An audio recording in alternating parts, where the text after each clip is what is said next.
Every year during the bye week, teams around the NFL take a deep breath, turn the cameras inward, and dive into self-scouting.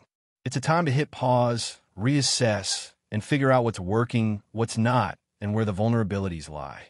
And when it comes to the Buffalo Bills, that process takes on even more weight. Because let's be honest, this is a team with Super Bowl expectations. So what if we flip the script? What if the Buffalo Bills had to play themselves? How would you beat the Bills if you were facing the Bills? Let's step into that hypothetical and look at the Bills not from fans' lens, but from the eyes of an opposing coach trying to find cracks in the armor of a perennial AFC powerhouse.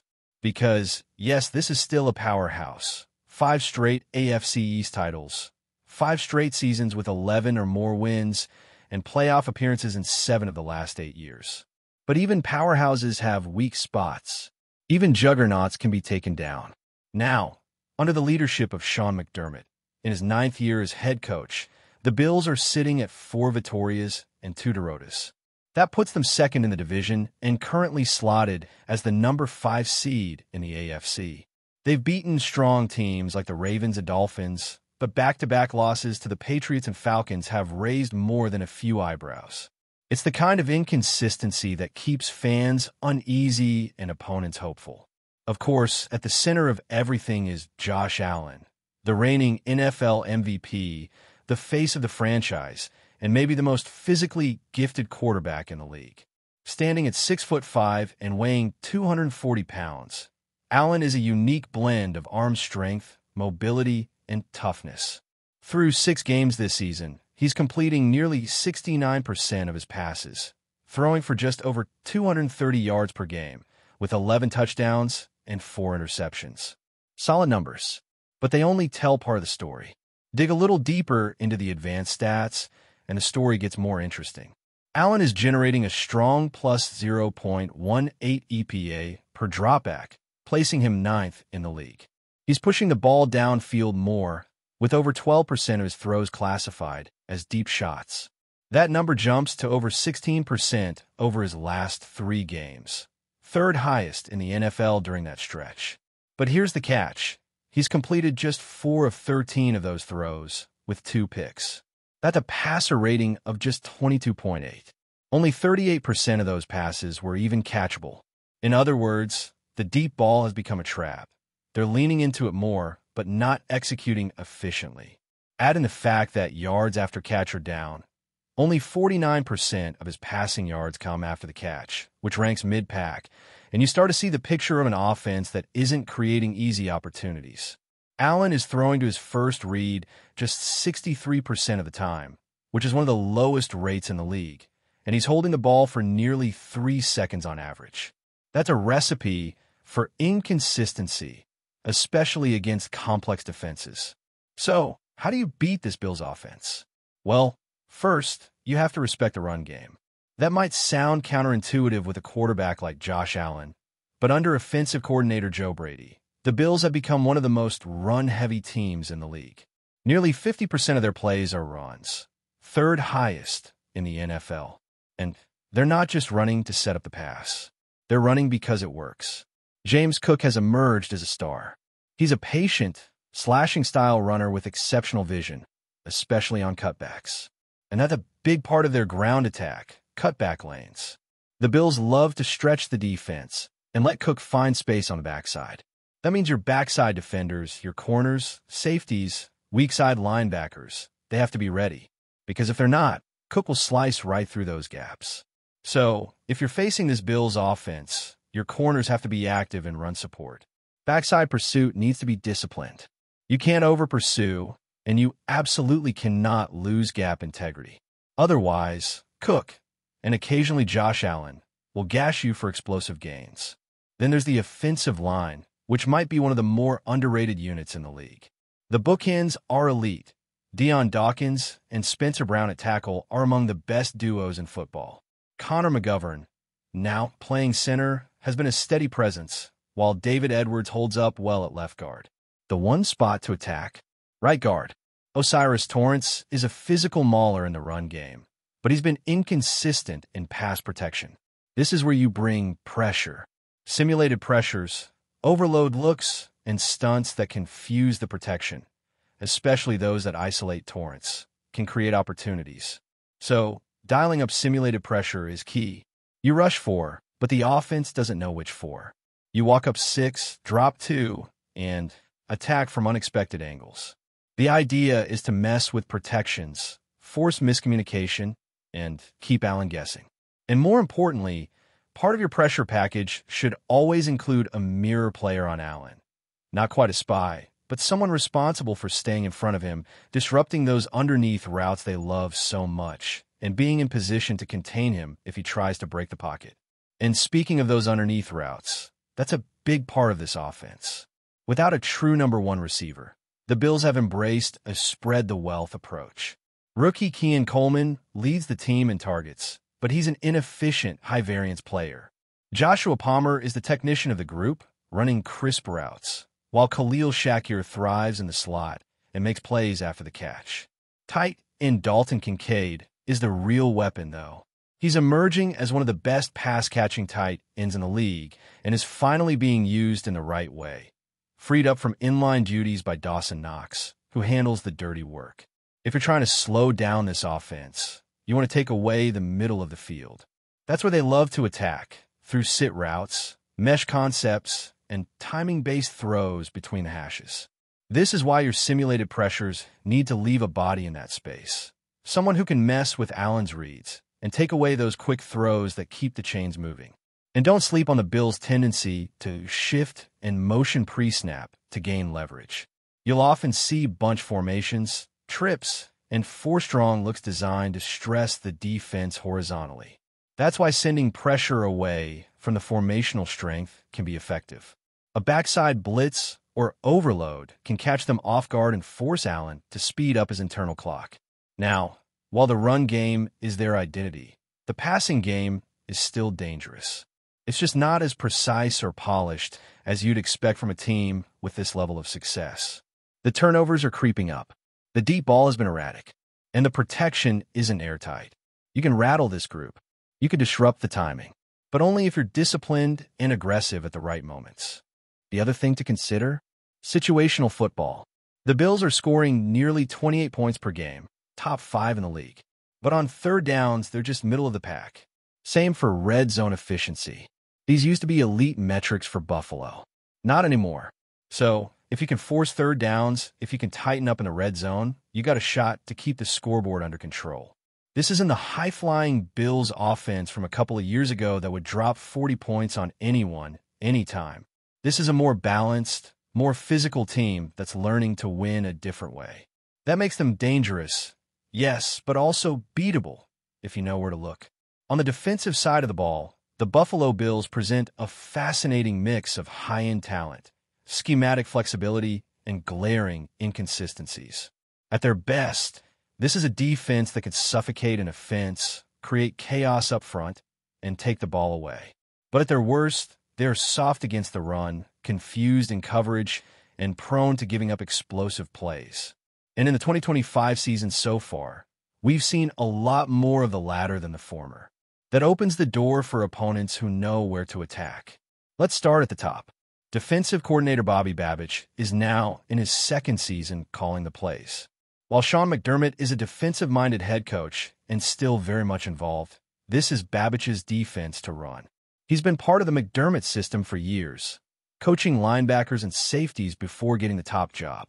The system is familiar. Lots of zone coverage, varied personnel packages, and a heavy dose of nickel and dime. But the execution has dropped off. Through 6 games, the Bills are giving up nearly 23 points per game, which places them right in the middle of the league. That average sounds manageable, but the underlying numbers are more concerning. They rank 25th in the NFL against the run in defensive EPA per play. Teams are running the ball at will against this group. It's not just about missed tackles or one guy getting beat. It's systemic. Poor fits, soft boxes, and a front 7 that too often gets moved off the ball. They're in base defense, 3 linebackers on about a quarter of their snaps.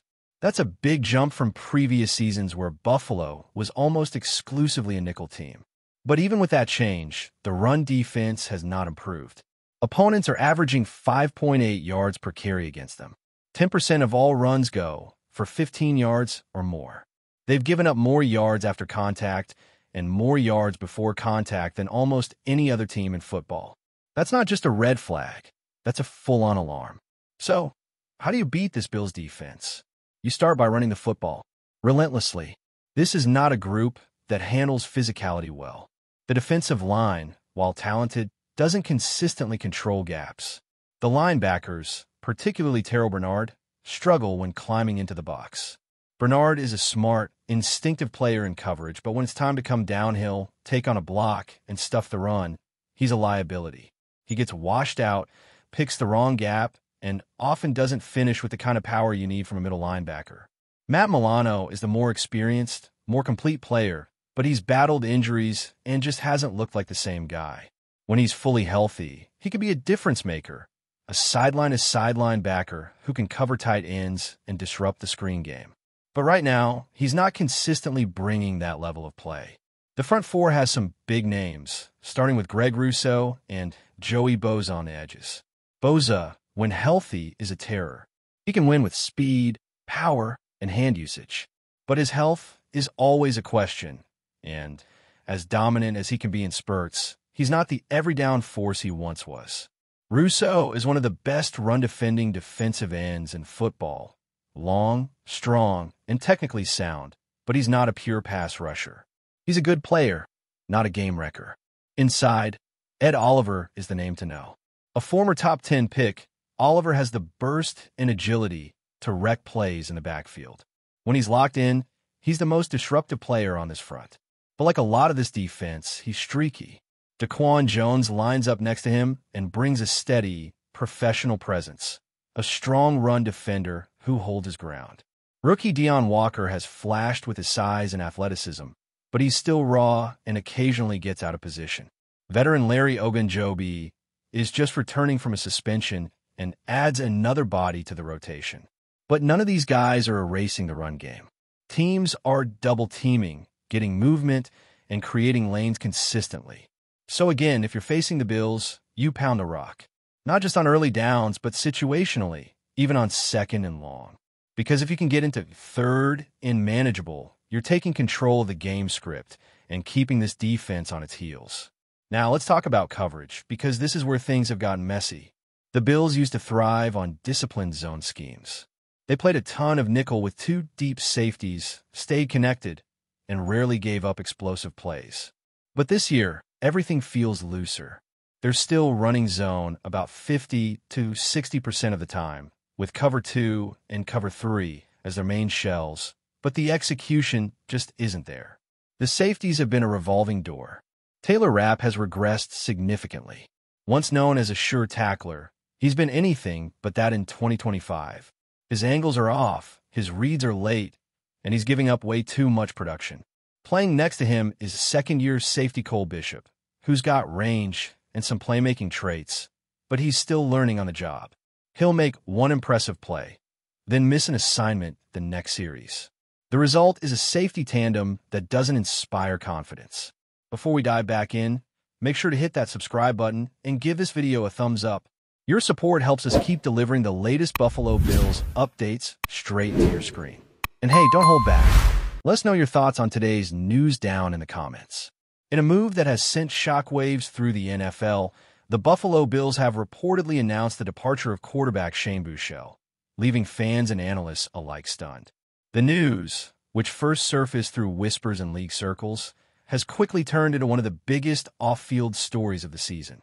Buechele, who had carved out a role as a dynamic presence in the Bills' offense, is now suddenly a free agent, and the implications for both the team and the quarterback market are enormous. Sources close to the team suggest that the decision was part of a broader strategy by the Bills' front office, aimed at reshaping their roster and freeing up salary cap space. However, the timing has caught many off guard. Fans have taken social media in droves, expressing disbelief and frustration at the loss of a player many considered a rising star. Shane brought energy and precision to every play. Losing him feels like losing a part of the team's identity, one supporter wrote, echoing the sentiment of thousands of others. Rumors are swirling about BUECHELE's next destination, with several teams reportedly lining up to make a move. Some insiders speculate that a return to a starting role is highly likely, given the quarterback's proven track record in pressure situations.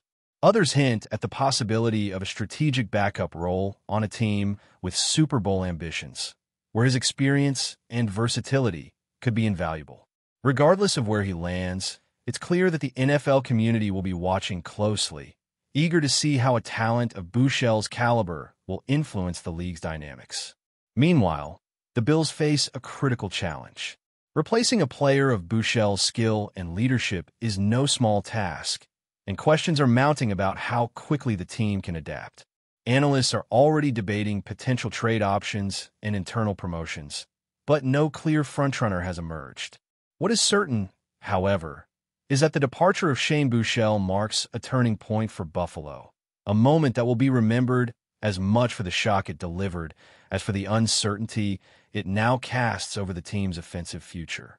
The NFL, as ever, thrives on drama, and the latest chapter is proving no exception.